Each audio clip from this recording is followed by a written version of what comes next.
नमस्कार दोस्तों, एक बार फिर से स्वागत है आप सभी का आपके अपने YouTube channel maths by Gajendra Singh पर। एक व्यक्ति धारा की दिशा में 2 घंटे में 16 किलोमीटर की दूरी तय करता है। यदि वह समान समय में धारा के विपरीत दिशा में आधी दूरी तय करता है तो धारा की गति ज्ञात करो। देखो, धारा वाले सवाल में क्या होता है कि अगर नदी की धारा इस तरफ जा रही है, नदी भी इस तरफ बह रही है और व्यक्ति नाव लेकर भी इस तरफ जा रहा है, तो क्या होता है, इन दोनों की धारा जो चाल है वह क्या हो जाती है, प्लस। और अगर नदी इस तरफ जा रही है और व्यक्ति इस तरफ जा रहा है तो इनकी चाल क्या हो जाती है, माइनस। अब एक व्यक्ति धारा की दिशा में 2 घंटे में 16 किलोमीटर की दूरी तय करता है, तो यहाँ से मैं क्या निकालूंगा, पहले इसकी धारा के साथ चाल, धारा के साथ हम चाल निकालेंगे तो वह चाल मिलेगी, चाल होती है दूरी बटा समय। और यहाँ से मुझे पता है दूरी है 16 किलोमीटर की और चाल समय कितना लग रहा है, 2 घंटे।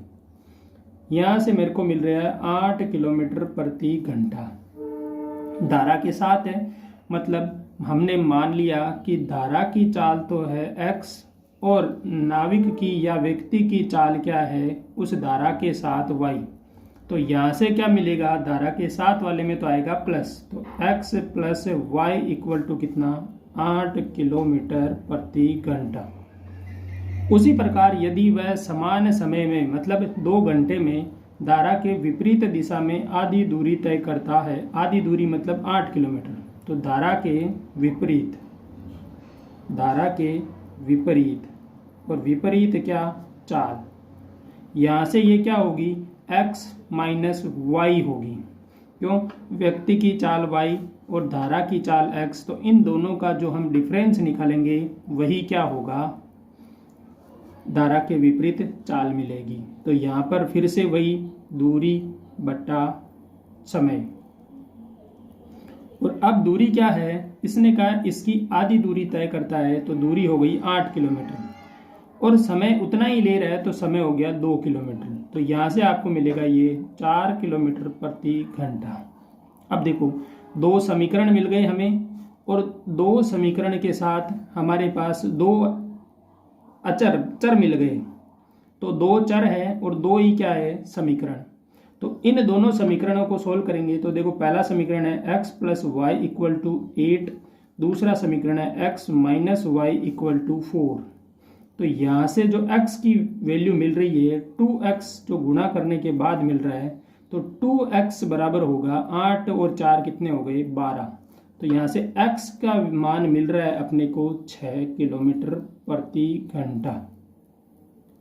यह किसका मिला है, धारा का।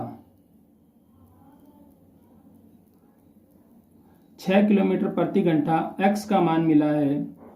इसके साथ ही y का मान यहाँ से हमें मिल जाएगा, जब x की value 6 plus y equal to 8, तो y की वैल्यू मिल रही है 2 किलोमीटर प्रति घंटा। दोस्तों, x और y जो हमने माना है इस सवाल में, तो ये देखो, धारा की चाल हमने x मानी और व्यक्ति की चाल y मानी, तो व्यक्ति की चाल ज़्यादा है, इसीलिए हमें यहाँ पर क्या करना होगा, यह चीज़ ध्यान देनी होगी। यहाँ होगा x minus y minus x होगा, तो माइनस की वैल्यू x की आएगी, तो ये प्लस और ये माइनस, तो यहाँ से ये वैल्यू मिलेगी, जो 2y की वैल्यू है वो मिलेगी अपने को 12, y की वैल्यू आ रही है 6।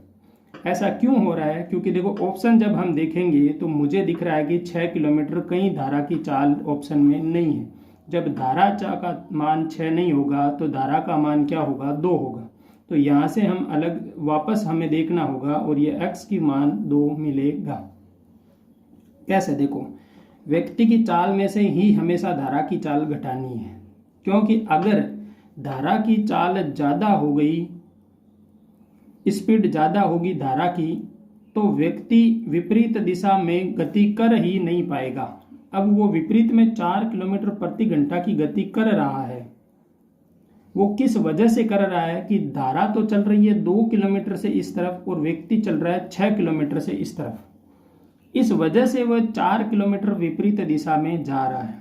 तो यह चीज़ एक ध्यान रखने वाली बात है, गलती कहाँ होती है, इसलिए मैंने आपको फिर से वापस समझाया। अगर मैं पहले ही यहाँ माइनस ले लेता तो आपको यह जो आपके साथ गलती होने वाले चांसेस थे वह आपको पता ही नहीं चलता कि गलती कहाँ हो रही है। तो हमें क्या ध्यान रखना है कि धारा की चाल को कम लेना है, और धारा की चाल कम लेंगे तभी हम विपरीत दिशा में गति कर पाएंगे, वरना विपरीत दिशा में आप गति नहीं कर पाओगे। अब अगर यह चाल 6 किलोमीटर धारा की होती और 2 किलोमीटर व्यक्ति की होती तो 4 किलोमीटर धारा की दिशा में ही वह गति करता, धारा के विपरीत दिशा में गति नहीं हो पाती, और यहाँ धारा की दिशा के साथ साथ होता तो वह 8 किलोमीटर की गति कर लेता। यह तो सब जगह सही हो जाएगा, चाहे आप किसी को कुछ भी मानो, लेकिन जब विपरीत वाली बात होगी तो हमेशा ध्यान रखना व्यक्ति या नाव की चाल में से माइनस करना है धारा की चाल को, तभी आप विपरीत दिशा में गति कर पाओगे जब व्यक्ति की चाल ज़्यादा होगी। तो यहाँ से मेरे को मिल गया कि वो व्यक्ति तो चल रहा है 6 किलोमीटर प्रति घंटा से और धारा चल रही है 2 किलोमीटर प्रति घंटा से। तो यहाँ से धारा का मान आ गया 2 किलोमीटर प्रति घंटा। मैंने आपको बता ही दिया गलती होने के चांसेस कहाँ ज़्यादा होते हैं। इसी टाइप से अगर मैं एक और सवाल हम बनाते हैं कि धारा तो चल रही है 8 किलोमीटर प्रति घंटा से और व्यक्ति चल रहा है 4 किलोमीटर प्रति घंटा से, तो क्या आप बता पाएंगे कि यह व्यक्ति विपरीत दिशा में चल पाएगा या नहीं चल पाएगा? इसका जवाब आप कमेंट में जरूर देना। यह व्यक्ति विपरीत दिशा में गति कर पाएगा या नहीं कर पाएगा, यह तो है धारा की चाल और यह है व्यक्ति की चाल। अगर कर पाता है तो बताएं और नहीं कर पाता है तो क्यों नहीं कर पाता है वह भी बताएं। ध्यान रखें। अब देखो अगला सवाल कह रहा है, एक परीक्षा में एक छात्र औसत 76 अंक प्राप्त करता है। 5 विषयों के कुल अंक 500 हैं। 4 विषयों में उसके अंक दिए गए हैं और एक गणित में जिसे x से दर्शाया गया है, तो प्राप्त अंकों की गणना करो। मतलब उसने गणित में कितने अंक प्राप्त किए हैं उनकी गणना करनी है। मैंने सबसे पहले आपको एक चीज बताई थी कि एवरेज के मामले में जब यह कह रहा हो कि टोटल एवरेज 76 है, तो मुझे इनमें से जितना 76 से ये ज़्यादा है तो मुझे यहाँ जोड़ देना है, और ये कम है तो मुझे यहाँ से वापस घटा देना है। तो मुझे सबको 76 बनाना है। 76 बनाने के लिए इसमें से मैं क्या माइनस करूँगा? इसमें से भी मुझे कुछ माइनस करना होगा, इसमें से भी मुझे कुछ जोड़ना माइनस करना होगा, और इसमें कुछ जोड़ना होगा, और वह मान जो होगा वह क्या होगा? 76 के साथ मुझे जोड़ना होगा, क्योंकि मैं x को भी क्या मानूंगा? 76 मानूंगा। पहला मेथड तो वो हो जाएगा कि आप वैसे कर सकते हो कि x का मान 76 मानो, फिर हम कहेंगे कि उस 76 में से यहाँ पर कुछ मान गया है, तो इसमें से क्या घटाएं कि 76 हो जाए? तो इसमें से घटाने के लिए मुझे पता है कि 76 में से 87 जा रहा है, तो 11 ज़्यादा है इसके पास, तो वह हम 76 में से माइनस कर देंगे 11, क्योंकि 76 से इसने लिया है। इसने कितना लिया है 76 से? इसने लिया है 7 ज़्यादा, तो इसमें से 7 घटा देंगे। इसने लिया है 2 ज़्यादा, लेकिन इन भाई साहब ने सोशल साइंस वालों ने तो खुद ने 76 को कुछ दे दिया है। कितना दिया? 76 में से 56 माइनस करो, 16 में से 7 गए 9, यहाँ वापस दिया 6 और ये 19, ये इसको दिया है, मतलब प्लस कर दो वापस 19।